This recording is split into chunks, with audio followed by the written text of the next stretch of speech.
Hi students, welcome to second year accountancy class. In our previous class, we have discussed about the theoretical concept of the chapter consignment, second chapter. In that we have learnt about what is consignment, what are the various documents involved in that, differences between consignment and sale. Then we have discussed about very important documents of consignment. Then we have discussed about types of commission.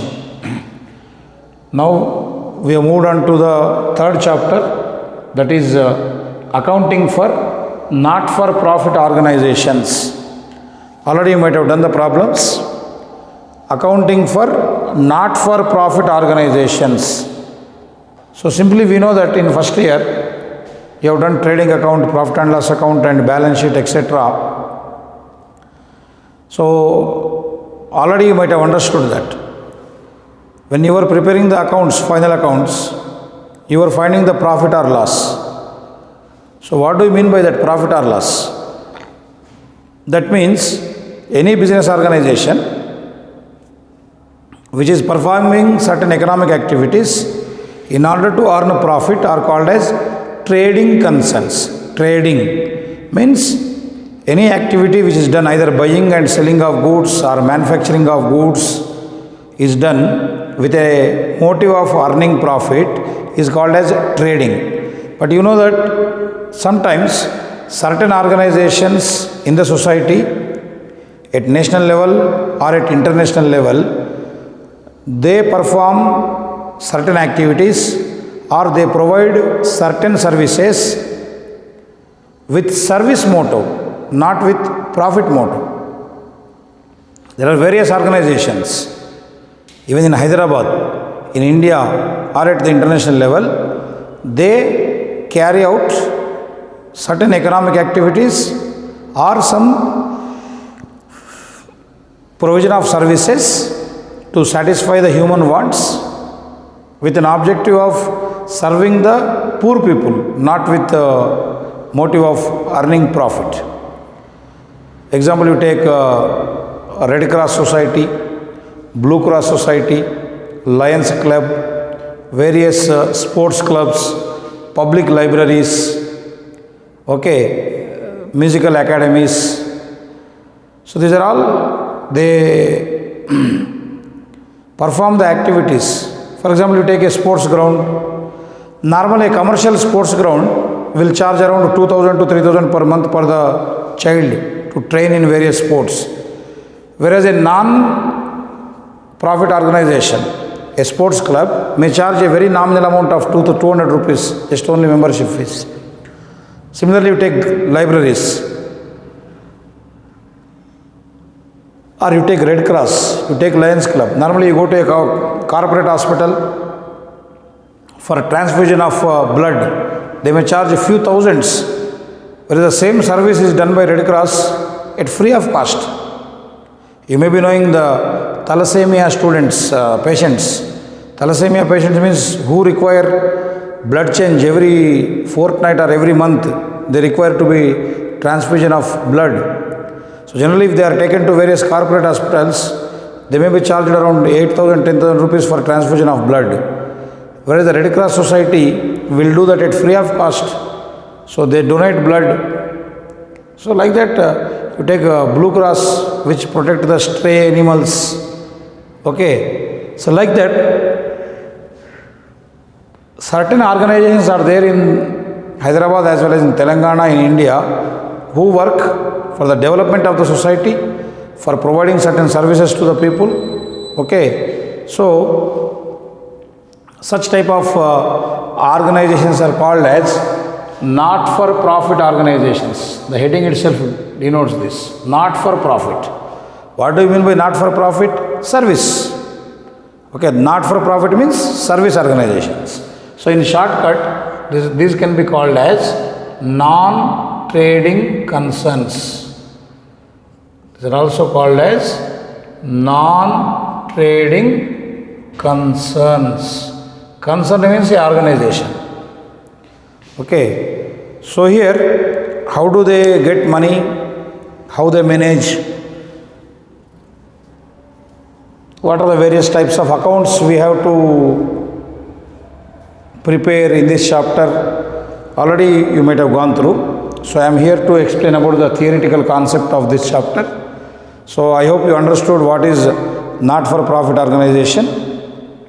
So in order to prepare various accounts of this chapter, you have to understand the very important definitions of capital expenditure and revenue expenditure. This is very much important. Capital expenditure and revenue expenditure. Okay. These two definitions and its treatment is very much required. If you are perfect in identifying the capital expenditure and revenue expenditure, this non-trading concerns is very easy. If you don't understand the differences between these two, then you will struggle in the entire chapter. Okay, so your scoring of 10 marks, okay, there will be a choice between non-trading concerns and consignment accounts. So it is very easy if you understand capital expenditure and revenue expenditure. Similarly, capital receipt and revenue receipt. So the total marks of this chapter depends upon how you understand the four concepts: capital expenditure, revenue expenditure, capital receipt and revenue receipt. If you are perfect in these four, the chapter is very easy. So now try to understand capital expenditure. What is capital expenditure? The expenditure incurred by the organization for the purchase of fixed assets is called as capital expenditure. Okay, not only by the non-trading concern, for any organization. Even last year also you might have learnt this. Without knowing this capital and revenue, preparation of final accounts is not possible. Either it is for a trading concern or a non-trading concern. Capital expenditure. Capital expenditure is the amount incurred by any business organization for the purpose of purchasing or acquiring the fixed assets. What do you mean by fixed assets? Furniture, computer, machinery, land, building, etc. Okay, which is very much required for carrying out our production activity or distribution activity, which creates some structure to your organization, which has got some earning capacity. For example, you see in Sri Medhavi Junior College, without furniture, that means without benches, is it possible to provide education? Is it possible to provide education without computers in the office? Without this blackboard, is it possible? Now we are providing education online. Without that mobile, without the computer, laptop, is it possible to broadcast the classes? No. So, they are all called as assets. What is an asset? Asset is something which has the production capacity, which has got income earning capacity. Okay. For example, you have got a car. So, if you let out your car, you will get some rent. So that car is your asset. Clear? You have got a house property. Every month on house, you will get rent. So your house property is your asset. Clear, ma'am? Your bike is your asset. So through which you can earn some income is called as asset. So any amount spent by the business organization to acquire the fixed assets of the organization is called as capital expenditure. And what is revenue expenditure? Revenue expenditure is that amount which is incurred to meet the day-to-day expenses. For example, in this Sri Medhavi Junior College, the college has to pay electricity bill, salaries to lecturers, building rent, salaries to office staff, internet bill, water bill. Okay, these are all called as day-to-day expenses or monthly expenses, which are of a recurring nature. जो repeatedly बार pay करना पड़ता, that becomes revenue expenditure. Capital expenditure is not repeated. See, every month, every year we don't buy the furniture. Furniture is purchased once in a period of 10 years, once in 5 years. For example, if we have purchased these fans, so this will have a life of 10 years, not 10 days. If you purchase these markers, maybe 1 or 2 months later, you have to buy the new markers. So this marker will not give the life of 10 years. So expenditure on markers become revenue nature, whereas expenditure on fans will become capital nature. Clear, ma'am? So I hope you understood the definition of capital and revenue expenditure. Now look at the first difference. Today in this class we are going to understand the differences between capital expenditure and revenue expenditure. First one, it is non-recurring in nature. First one, it is non-recurring in nature. What do you mean by non-recurring? Non-repeated. Recurring means repeated. Okay. Capital expenditure doesn't repeat again and again. Okay. Like you see, we buy the bike. It will give you a life of 10 years. Every month you don't buy the bike. Every month you don't buy the car. So purchase of bike, purchase of car will be the capital expenditure. Whereas purchase of petrol is the revenue expenditure. If you buy the air conditioner, every year we don't buy the AC. Okay. Once we buy the AC, it gives you a life of 5 years or 10 years or 15 years according to your usage and maintenance. So that is the reason capital expenditure is not recurring nature. Repeatedly pay करने की ज़रूरत नहीं है. Once you pay, it will give you a life of 5 years or 10 years or 15 years. Whereas revenue expenditure, it is recurring in nature. Repeatedly you should go on paying. Like every month salaries, every week wages, every month electricity bill, every month water bill, every month house rent, every day petrol cost. Okay, like that, the expenses which we pay repeatedly are called as revenue expenses. Now, once we pay, how long its benefit will exist? Once the expenditure is incurred, उससे आपको कितना साल फायदा मिलता? So capital expenditure benefit will be for longer period. Just now I was telling you, the benefit derived out of the capital expenditure will be very long period, maybe a period of 5 years, 10 years or 15 years. Like our college purchase a computer, it may give you a life of 10 years. Then revenue expenditure, the benefits are for one accounting period only. So once you incur that expenditure, it will last for only one accounting period. Next, capital expenditure is incurred to acquire the assets. Okay, in the beginning itself I told you, capital expenditure is incurred to acquire means to buy the assets like furniture, computer, machinery, land, etc. And this revenue expenditure is incurred to meet day-to-day expenses. What are day-to-day expenses?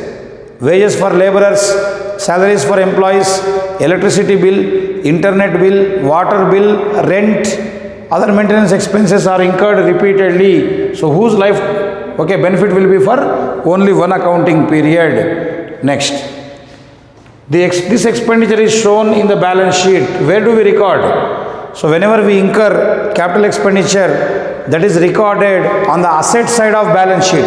For example, you take purchase of books. Already you might have done in your problems. Purchase of books is a capital expenditure. Where do you record books?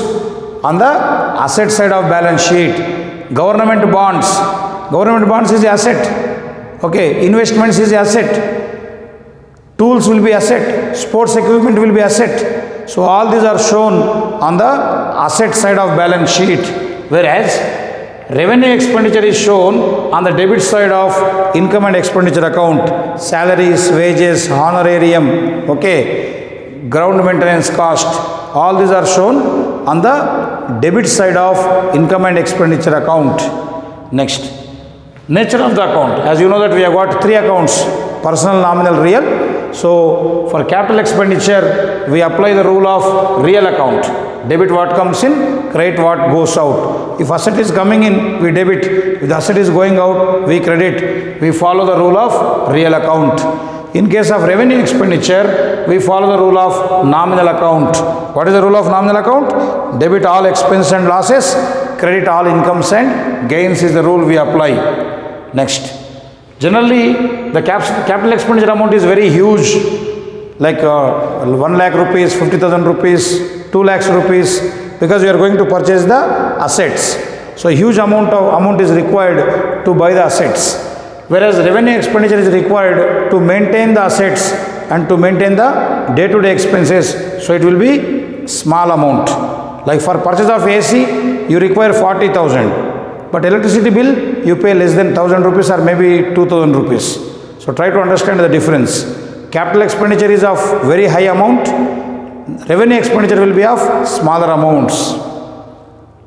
Next. Under capital expenditure, we do not have any subcategories. Okay, there is no subclasses. Directly capital expenditure is capital expenditure. But in case of revenue expenditure, we have got two subcategories. One is direct expenditure and the other is indirect expenditure. Last year we have learnt all the direct expenses were taken into trading account. Like to wages, to factory rent, to octroi, to clearing charges, to import duty, all these were taken on the direct debit side of trading account. All the indirect expenses, that means post-production, the expenses which are incurred after the production of goods, like payment of salaries to office staff, office rent, transportation cost, commission paid, insurance premium, etc. were taken on the debit side of profit and loss account. So, under revenue expenditure, we have got two categories.